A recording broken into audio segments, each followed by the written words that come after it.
has been a precious thing. We've had a lot of fun with it. A lot of people have slept here. Some relatives came from Norway, and Darlene saw this. Darlene, what's his last name?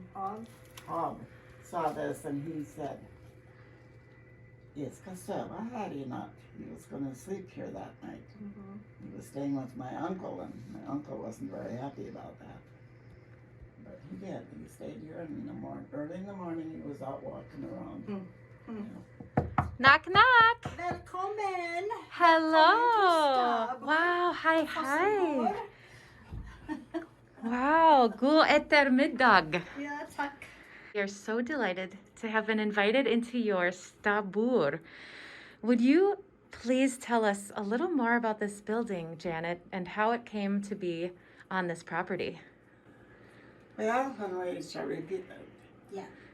When we went to Norway, we were shown these different stabburs, and was on this one farm that there was a nice stabur, and Dad says, "I'm going to have one of those one day." And so when we got home, we decided that, we were going to build a stabbur. And I said, let's build it now before we get any older so we can enjoy it.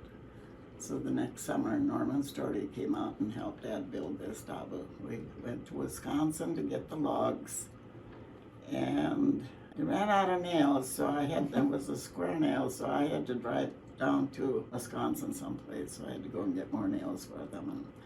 And the hottest month in August when they were working down here. Mm-hmm.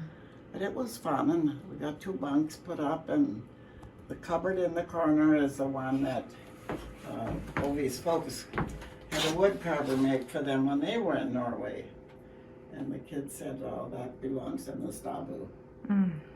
And we had a lot of fun with it. And the coffee table was made by Ivan Dolly, and that's a pattern that Ovi Sr. had gotten when he was in Norway from some people.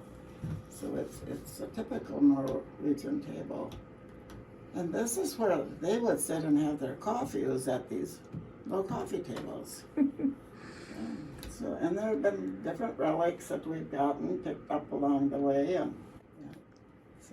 Could you tell us about one of your favorite things in here, Darlene? One of my favorite things, everything, the smell. I wish we could smell that right now with you. Well, I like the cupboard, of course, because it's called the Orkdalskap, and that was where my dad's Fossum relatives came from, was Orkdal. Mm-hmm. And there's not a lot of them, that are made that you really find, because they're from the southern Trøndelag area, and so much carving has been given credit to, farther south in Norway. And then the cabin itself is special to me because my best girlfriend in Norway's brother drew up the plans for it, because he was neighbors to this particular stabbur that was in an area that I lived. So the building is special. And of course everything in it is. Dad's a collector. We kind of took out half of the stuff because it was a little too much. This was built in 1983. But there were a lot of people that wanted to see it, and Dad was so happy to show it to people. So we have a book that you have to sign before you leave, because everybody that's visited has signed it, and actually we're on our 2nd book already. So my goodness. Been a lot of people that have come to see it. And this bed was a bed that his sister had, and she couldn't use it anymore. And she wondered if we wanted it down here. Well, it was just perfect, That picture and bowl is from great-grandma Fossum's, Ovi's grandmother. When did you start becoming aware of and maybe even more involved with your cultural heritage?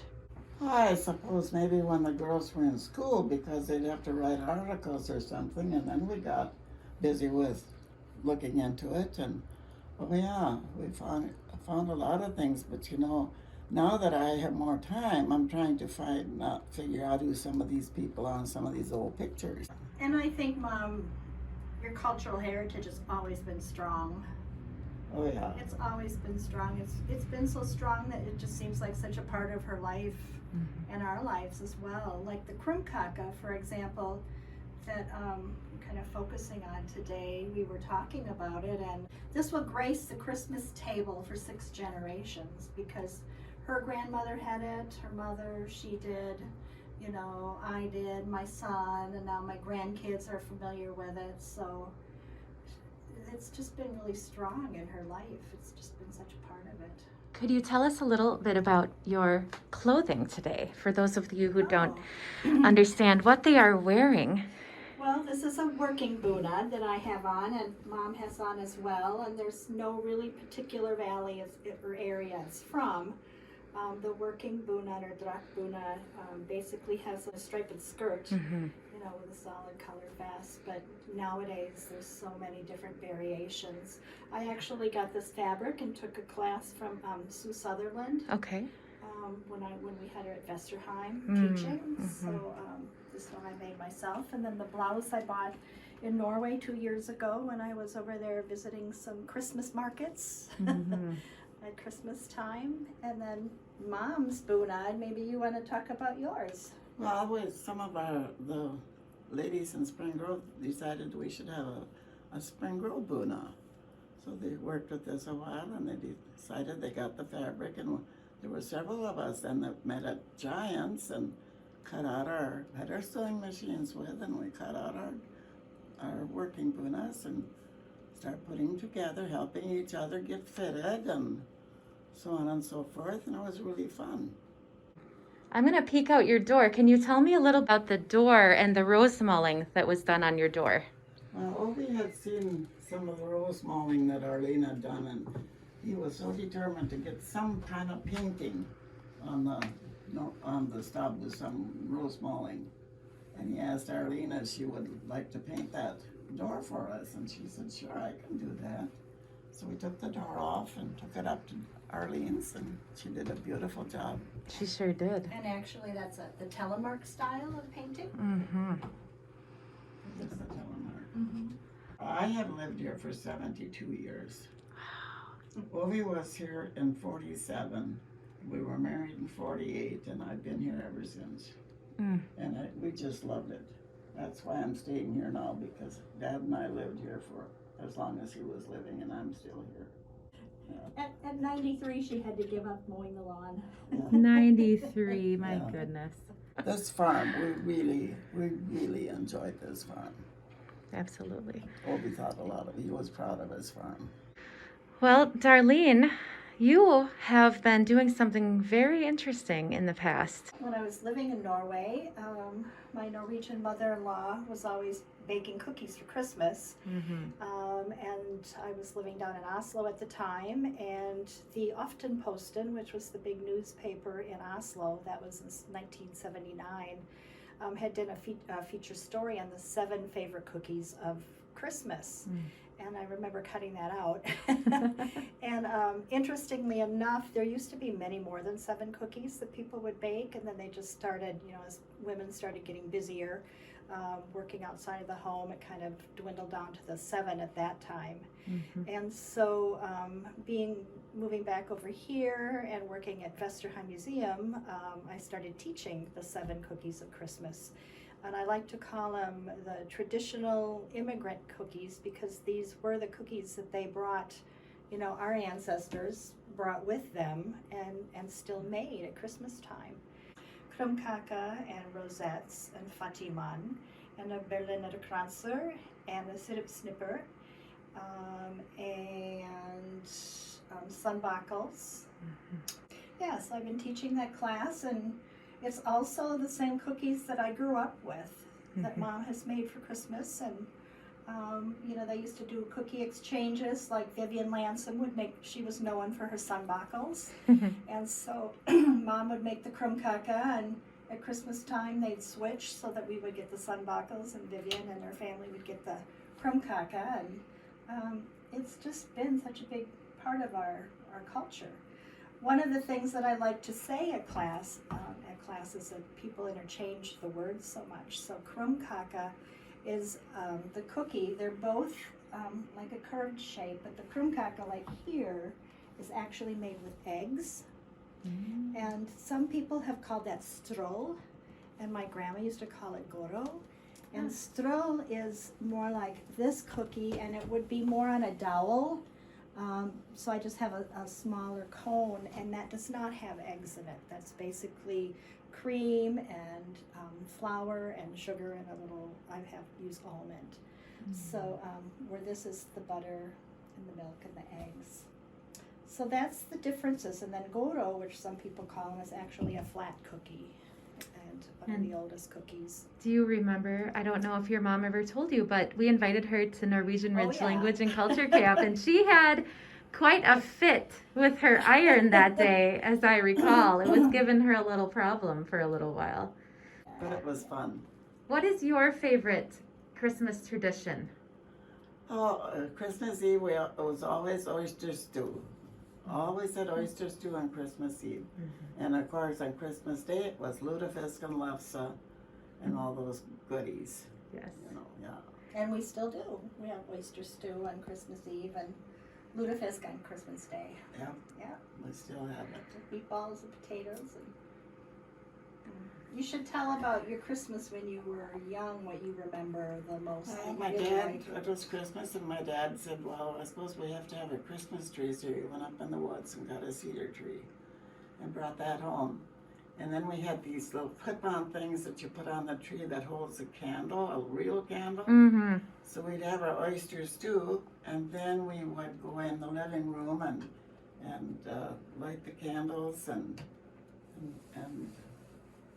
just sit and talk. We didn't have TV, we didn't have any of that stuff. And you said you had most of the Christmas cookies that we have today that you had there. Yeah. Now, the cookies that you have on display today, are they something that lasts a good amount of time if you need to bake them early? And how would somebody do that?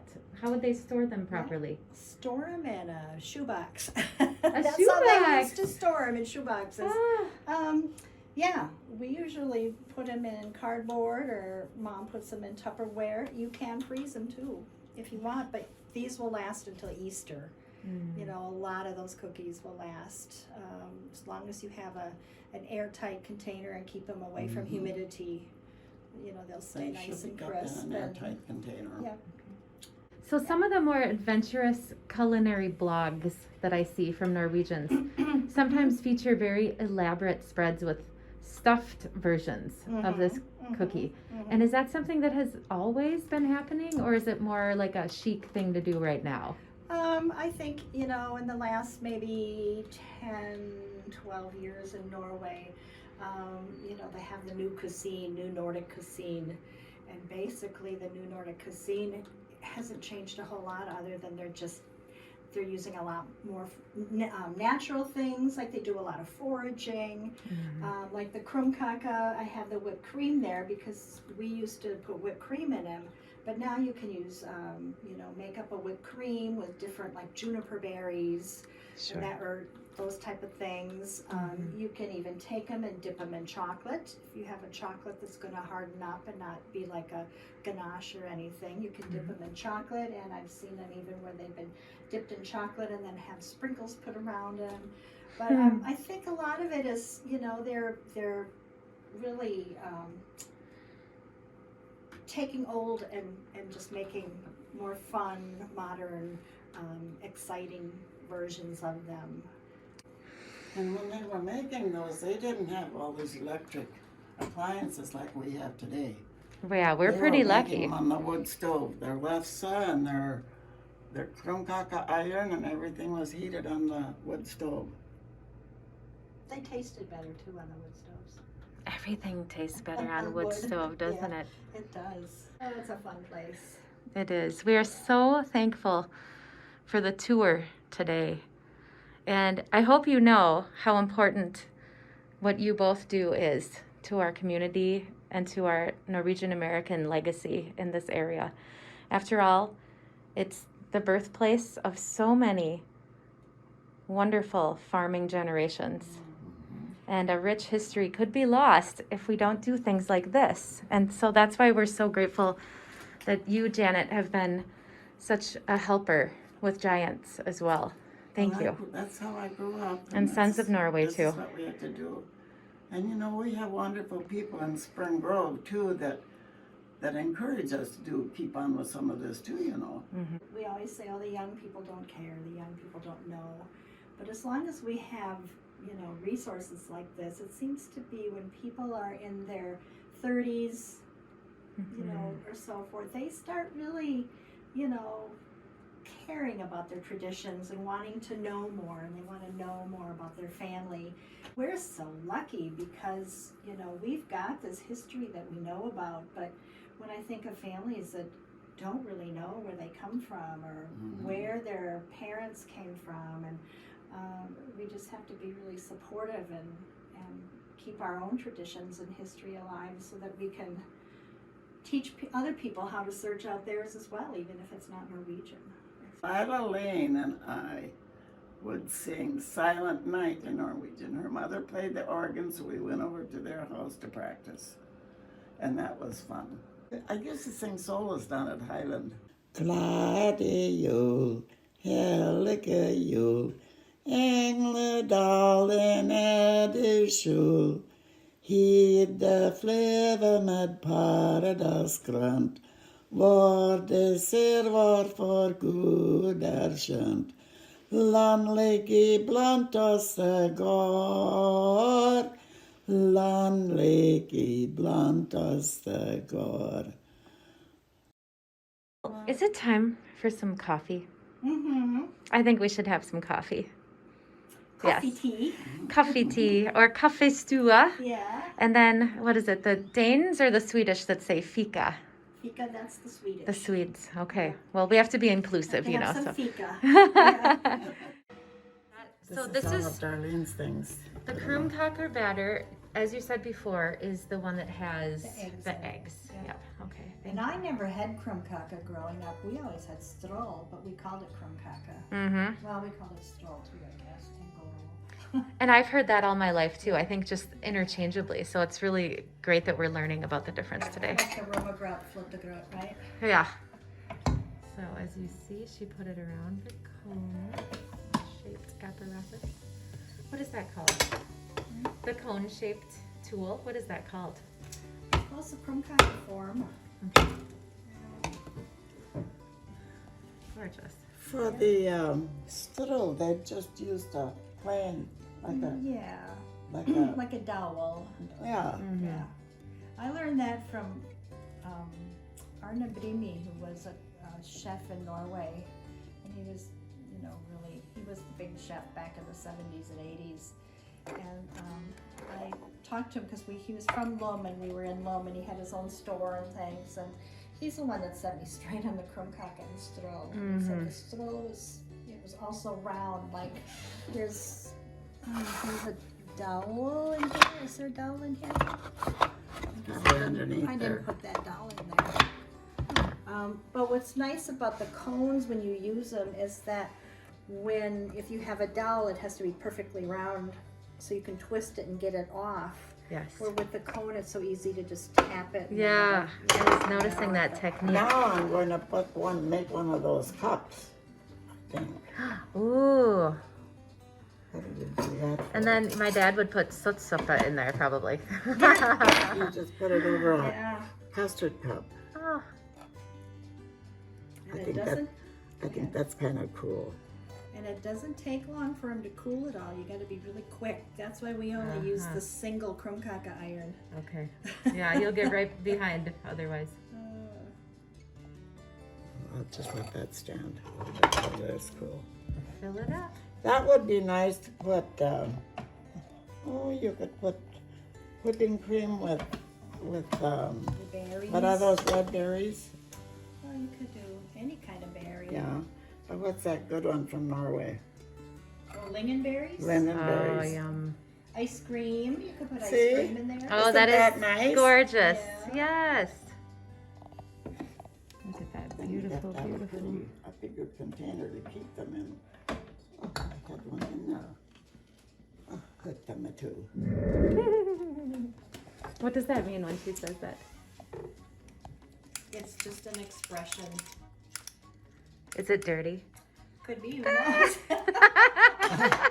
Maybe you There don't was want to know what one. it means in There was Norwegian. you don't remember this, I know, but there's one expression she always used, and I asked Kari Grønningsæter, I don't know if you met her or not, she was a professor up at Luther for a while from Norway, and she says, oh my gosh, that's not a very nice thing to say, but I can't remember if that was Huttamatu or if it was something else. I don't think It doesn't Huttama too, but it was Pispen too. No, it wasn't that one either.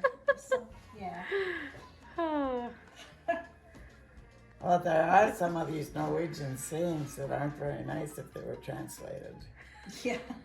But that's gonna be your little secret, isn't it? Yep.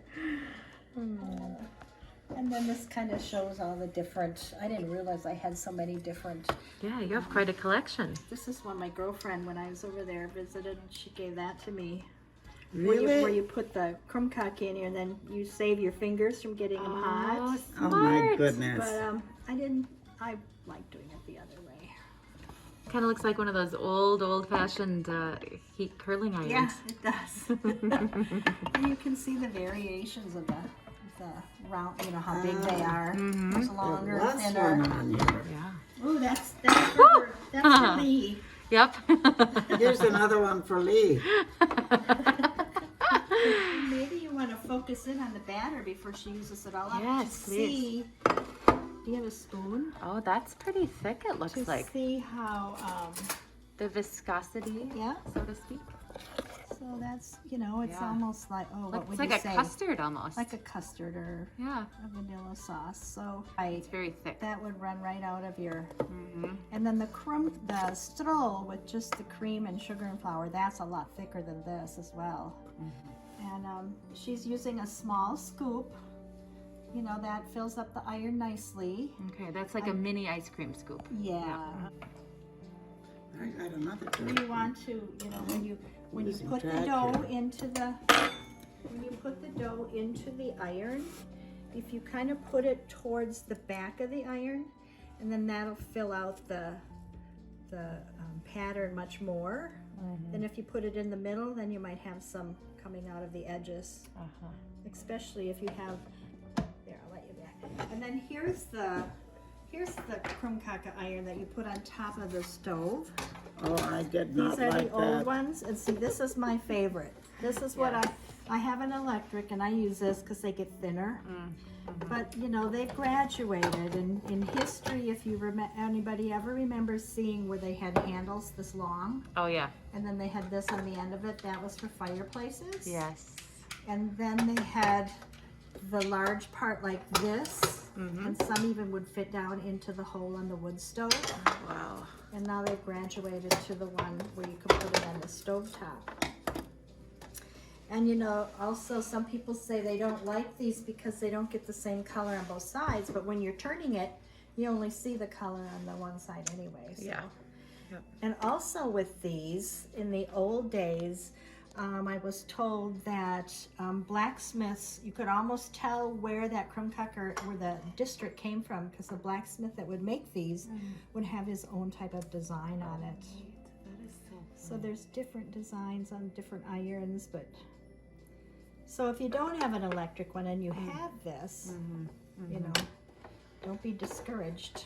Yep. Do you just flip it once? I will flip it, you know, you get into a rhythm of it. So you get to learn, you know, about how many seconds you'd have it on each side. And yeah, I would only flip it once unless, and then I'd pick it up and I'd look and see, and if it needed a little more on one side or the other, then I'd flip it again, because you want to keep doing that for even heating. Yes. And I even have had to maybe spray it a little bit for the first one or two sacrificial ones, I call them. Yeah. You can use different flavorings. You could use almond. You could use vanilla. In Norway, they use a lot of cardamom, and they would put cardamom in their. Now, do you mean like an extract or the actual powder? The actual powder. Okay. Yep. And then I have this sitting here because to be a cheater, if you don't want to buy the, you know, being born and raised on a dairy farm, I like to use real whipping cream. Oh, yes. Just put that in one of your decorators if you have anything like this. And then you can just, you know, just fill it right into your Pipe it right right in. into your Krumkaka. Lovely. Mom likes to use the can where you shake it up and then just squirt it in. Oh, sure. Yeah. Yep. So,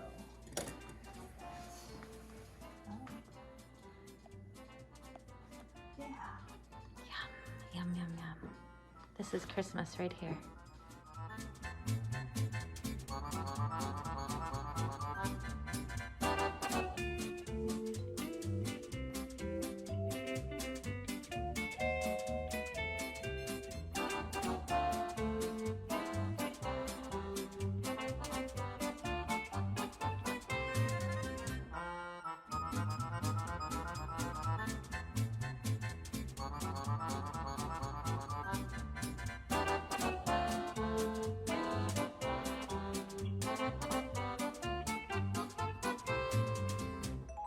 Du får ha en god jul og godt nytt år. Det har vært så moro å ha deg komme her i dag. Tusen takk. Ha det! Ha det!